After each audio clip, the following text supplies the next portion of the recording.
Because the region that I come from, which is Central America, the 5 smallest countries of all our region, Guatemala, El Salvador, Nicaragua, Honduras, and Costa Rica, right now, 2 of them, Nicaragua and El Salvador, are ruled by socialism of the 21st century. So how can I negotiate as a bloc when I have 2 countries that are not willing to open to free trade?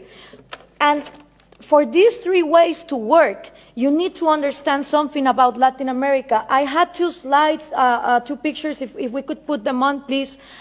The first thing is Latin America has always been ruled by dictators. Then Fidel Castro comes in, and he is successful in making a Marxist guerrilla.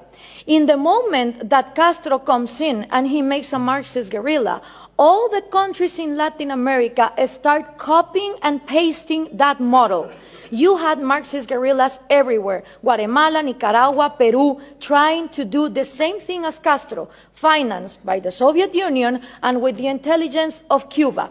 1989 comes, the Soviet Union collapses, and the left Marxist wing of Latin America, the socialist sectors, they are in trouble because now they don't have the money of the Soviet Union to keep on going with these violent guerrillas, but they still want to come to power. So what do? Well, Fidel Castro gathers together with Lula da Silva, and they form the first Forum of Sao Paulo. The Sao Paulo Forum is a parliament that every year gathers together to further on the socialist agenda. And they start working on 1990. In 1998, they put their first president, Hugo Chavez.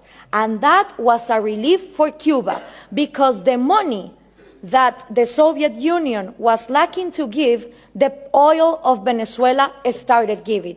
And now that the oil prices are coming down, they are hoping for Colombia to advance on the agenda to give FARC, the Marxist guerrilla drug dealer of Latin America, places in power. If this happens, we're going to have the first narco-socialist government, which will mean that the money of drugs, it's infinite. It doesn't depend on the market like oil, and then you have another socialism of maybe the 22nd century.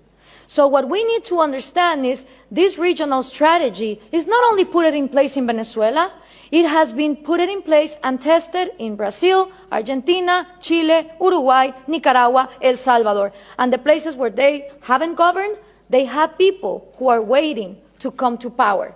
When we understand this, we also understand that when the Berlin Wall fell, and communism was a thing of the past, in Latin America, we voted for the so-called neoliberal governments, the right-wing presidents that were going to open the market.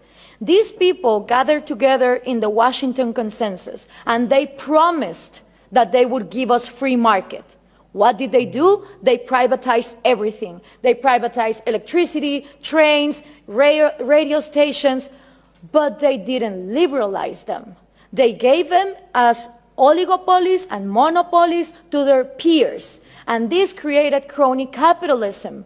But for most of the population, the one to blame was free market. I don't know if we can now put the picture, please.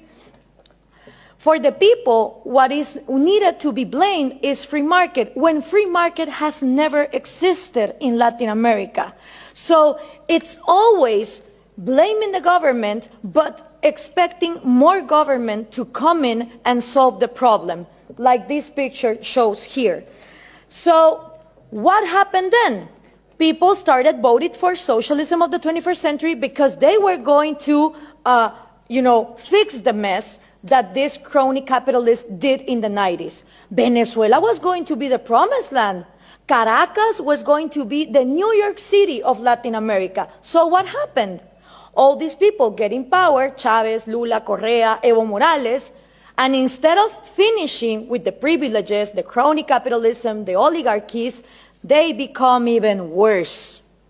So why is this good news to us? Because people in Latin America don't know what to do. They tried with the right wing, and they think that too much of a free market failed, and then they tried for socialism of the 21st century, and it turns out that it didn't end poverty, it multiplied it.